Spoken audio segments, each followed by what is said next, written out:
We are going to take your land. We are going to move you beyond the borders of the United States of America. And in recompense for doing so, you will be afforded a non-voting seat in our Congress to voice your grievances. That is what that article. That's what Article 7 is essentially saying. And when was that written? 1836. Okay.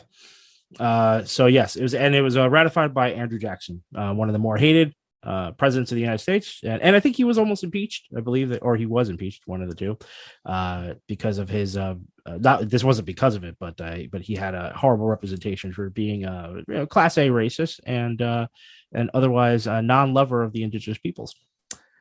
Which is why it's no surprise that the treaty was never ratified, or that they were never given the seat in Congress, despite the fact that it was clearly outlined and clearly earmarked in a treaty that they were forced to sign by gunpoint.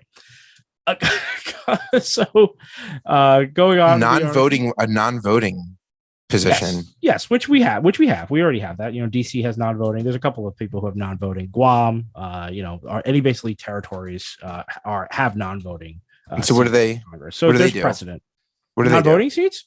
You get to voice. You get to join committees. And so you can still shape legislation. You have a voice at the table, so you can voice grievances. You could air them. But you just can't vote anything into law. Yeah. I mean, it's just look. I mean, we're going to get into that because I definitely have strong feelings about that. I'm just going to finish this up, and then we can talk. We could go back and forth on that because I do have. I mean, you say like it's almost better than nothing, and I would almost say it's it's probably worse than nothing because it pacifies you. It allows you to say this is how far you've come, but no further. Whereas if you never even got there, you wouldn't stop fighting. Well, I think that the members of the Cherokee Nation who are fighting to get this ceremonial seat would beg to differ. And I do agree with them. I think that having nothing at all is what they've had for the past 200 years. So that's why this is momentous. I wouldn't relegate them back to nothingness. No, I think that they should have a say. More. Yeah, no, absolutely. Yeah. And I will get into that because there are reasons for why they're basically not going that far. But let me just finish this piece here. By the way, you should check out. There's much more to the article in the New York Times. So listeners, definitely check it out. The article continues to say the final outcome being the seat. Oh, no, sorry. This is the representative. She's talking now.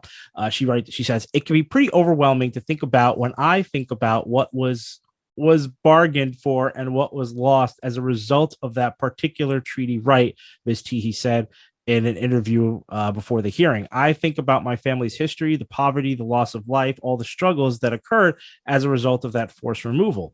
The final outcome being the seating of the actual delegate in the House would give some small measure of justice for those, including my own ancestors, who lost their lives during that forced march, she added.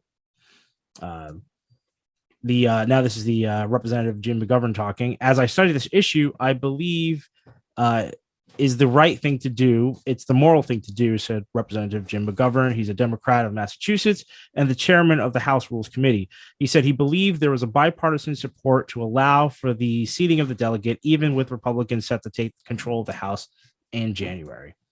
As a final note, should Ms. Teehee be seated, she would join the ranks of a half dozen delegates, including District of Columbia, Guam, Virgin Islands, who are able to introduce legislation.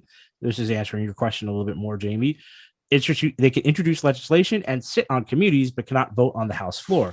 Ms. Teehee said she would not pursue the right to a floor vote, in part because of concern about dual representation for Cherokee citizens already represented by lawmakers in whose districts they reside. Ms. Teehee was named to the post by Chuck Hoskin Jr., the principal chief of the Cherokee Nation, in August of 2019, and was confirmed unanimously by the Cherokee Nation Tribal Council. That is what's going on.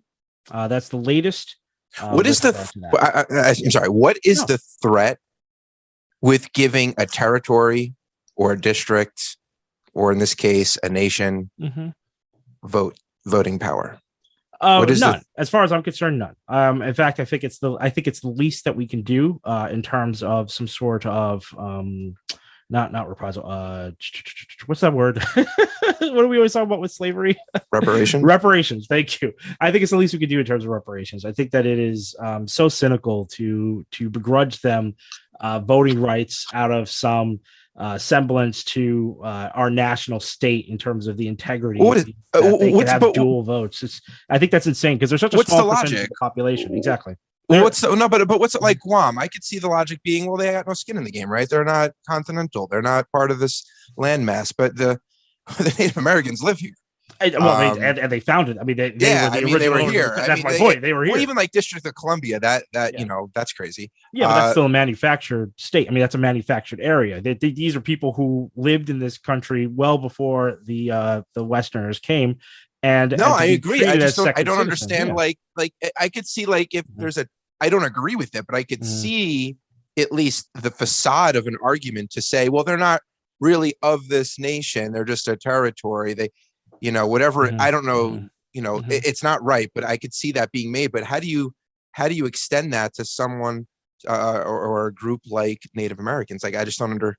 I think it's completely different. You're absolutely right. Are you worried about sabotage, like, or that they don't have the country's? They're not loyal to the country. They don't have the best intentions for the country. Like, what? Why wouldn't you give them the right to vote? What is? I mean, yeah. I think all that could be debunked easily with the number of Native Americans who served within the government. Is it some absurd wars? Is it some absurd technicality that no one rectified? Like, what is it?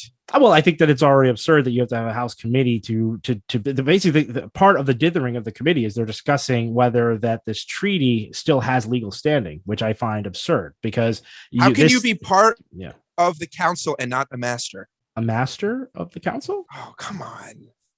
Prequels, Star Wars. Was that said? Anakin Skywalker. Is that what he says? Yes. Okay. Man. I couldn't get beyond sand. His love of sand, that whole sand dialogue in terms of love and relationships. I was like, all right, George Lucas can't write. No, when they let him sit on the Jedi Council, but they don't grant status of master. Right. Yeah. Cool. So like that, but not like that at all. Yeah.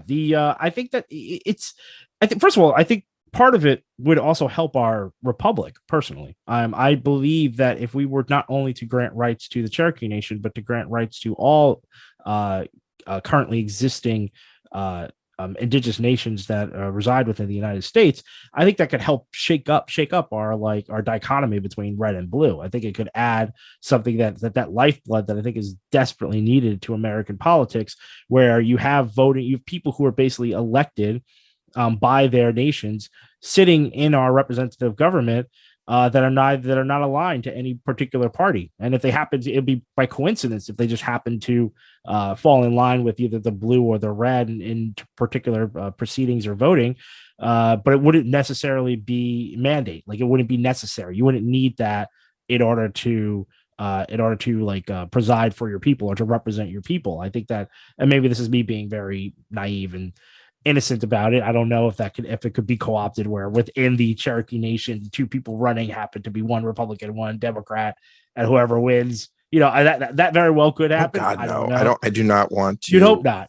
Force them into parties. Exactly. It's not about, you'd hope that wouldn't happen, but at least in the interim, at least in the early days, you would hope that it would be basically an influx of independent thought within the Congress that is really just about looking after the needs of the nation, whether it be historical misgivings or what to do in terms of the future of reservations in those territories and how they're treated in the U.S. government.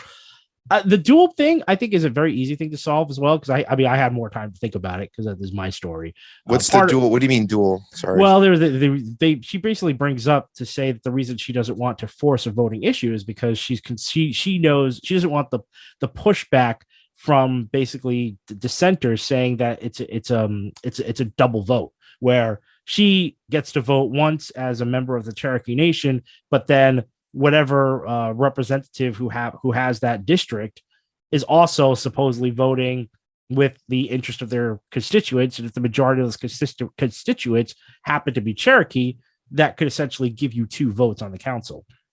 So I think that's bunk.